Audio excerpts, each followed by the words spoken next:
What's up, friends? Welcome back to the channel. I said, what's up, friends? Not what's up, friends. Welcome back to the channel. Like always, let me know in the comment section where you are chiming in from. We are continuing to diversify the audience, in the diverse way, the most diverse way possible. So let's go. This video, 3 American myths we don't believe anymore after living in Europe.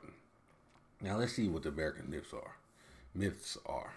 Now, I know when I was in America, I really didn't pay attention to many myths about going to Europe and stuff like this, because that was never on my list to go to Europe. You know what I mean? I was gonna finish school, probably find a job in corporate or something like this, and live my life in America.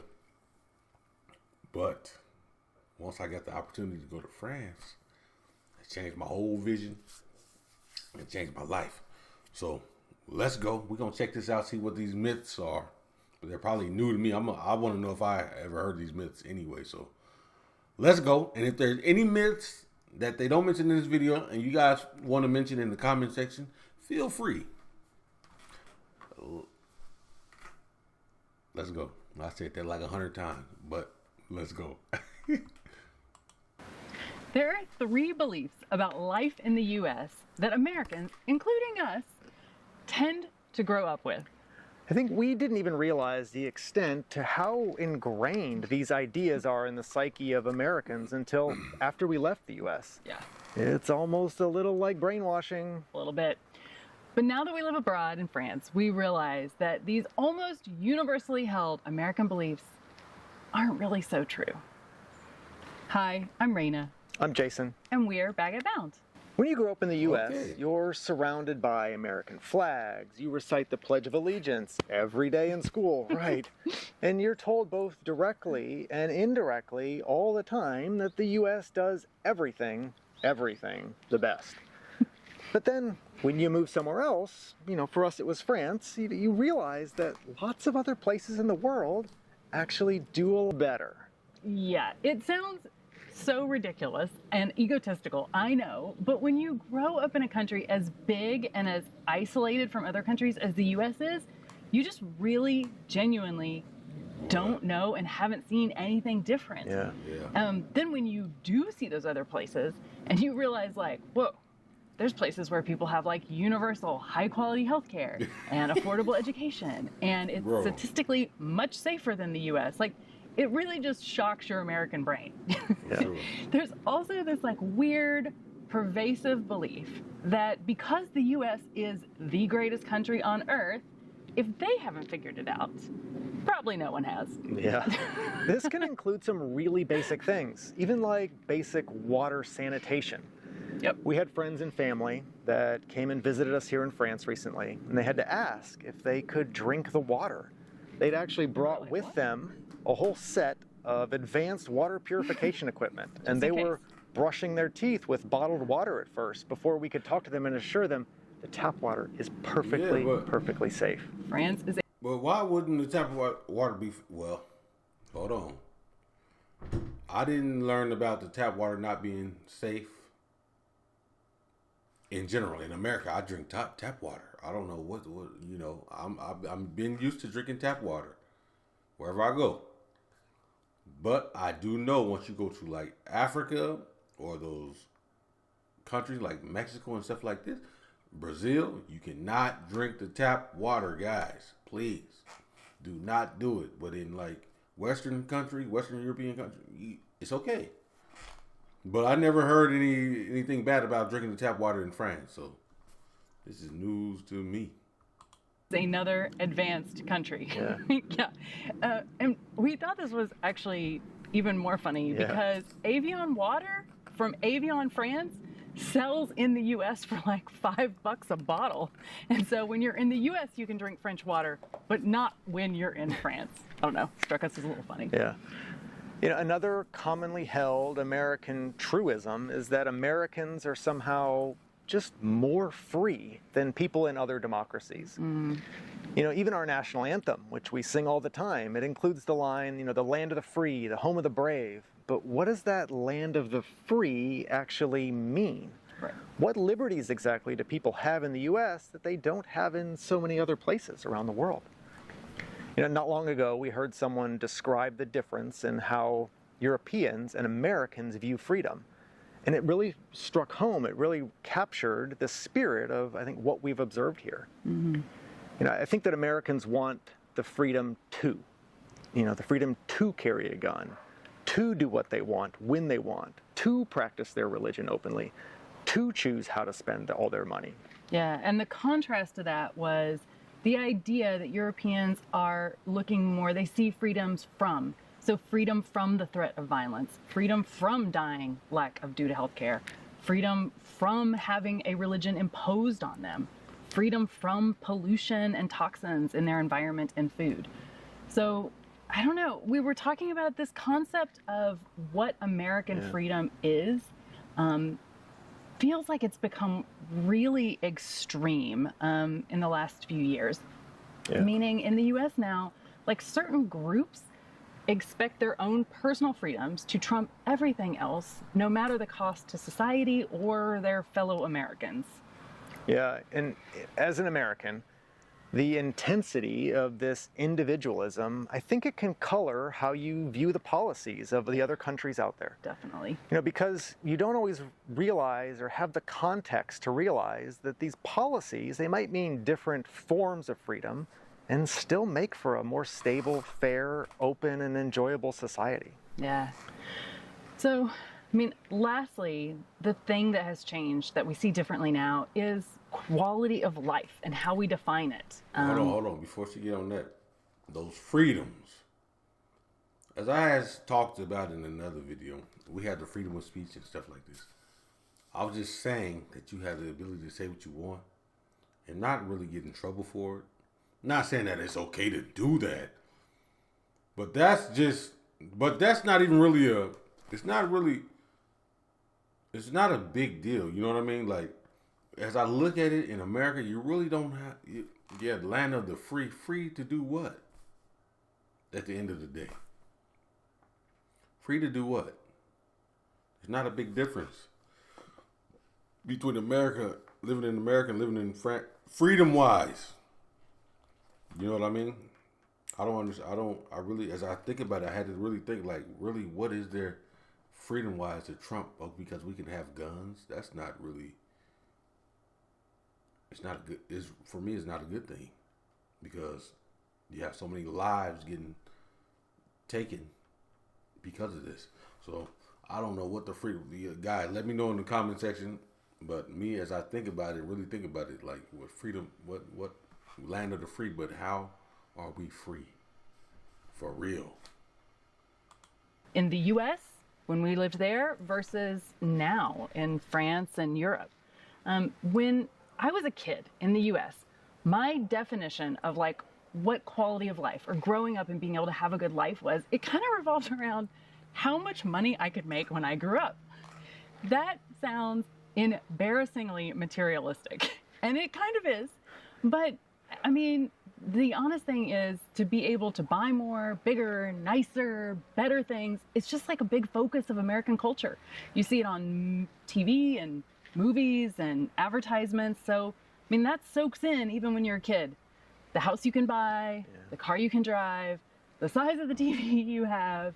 If you buy your clothes or your candles from like certain shops, that all kind of paints a picture and defines if you have a good quality of life in U.S. culture. Yeah, I think, and maybe in other words, being visibly wealthy is just a stand-in for quality of life in the U.S. So it's not good. I think American people will sometimes say that the quality of life is lower in Europe.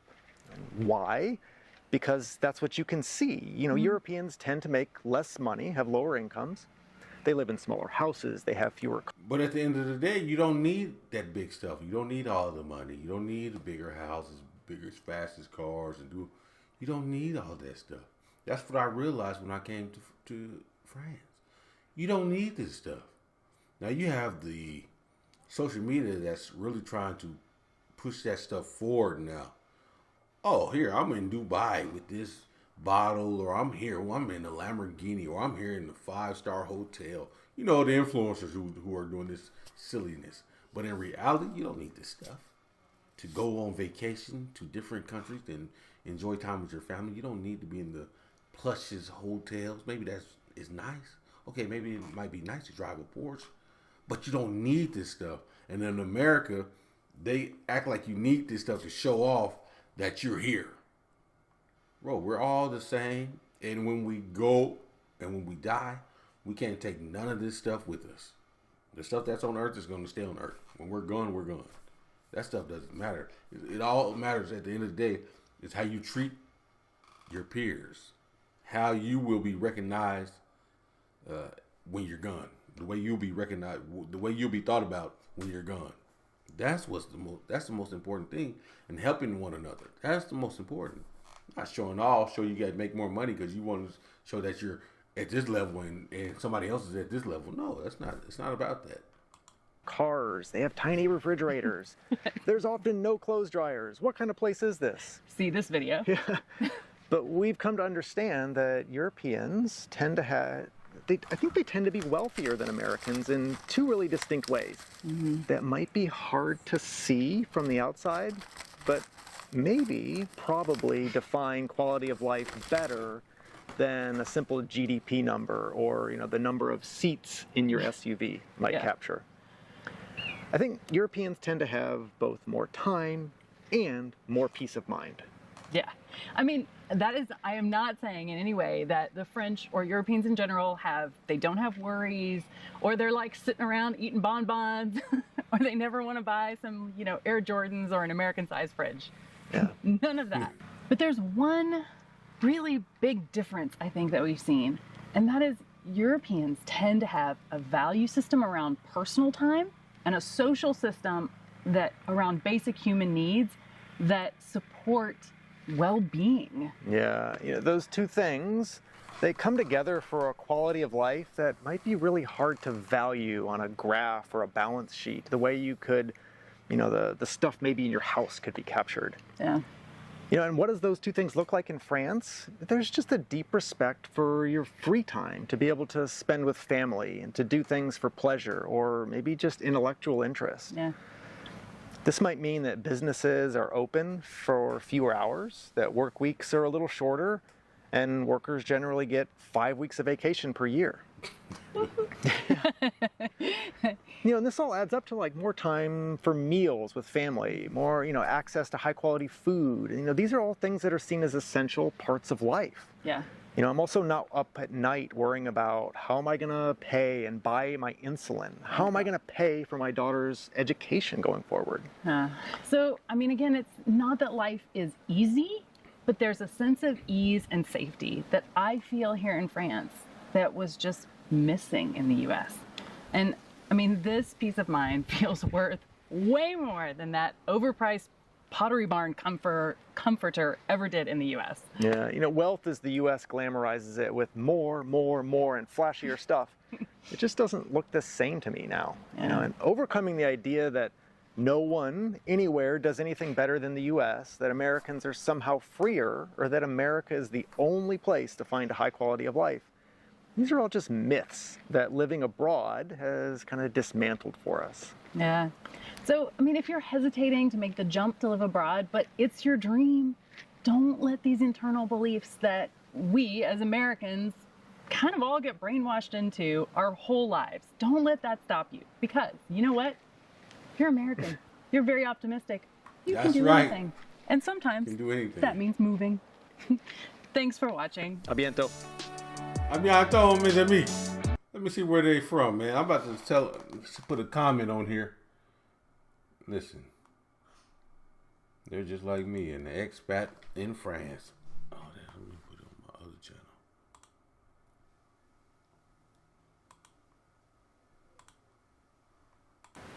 There are 3 beliefs about life in the U.S. that Americans, including us, tend... Let's leave this comment. Baguette bound, moving to France. What's up, guys?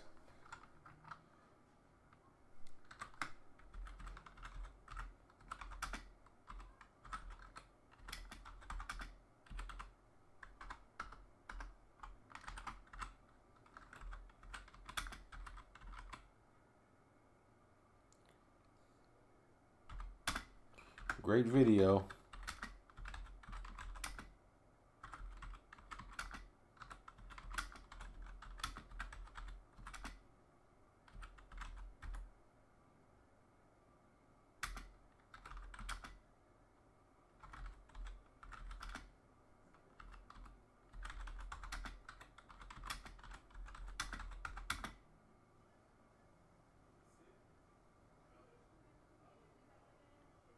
In France.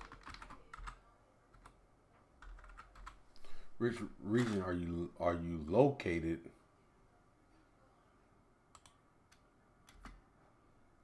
Which region are you in France? Which region are you in?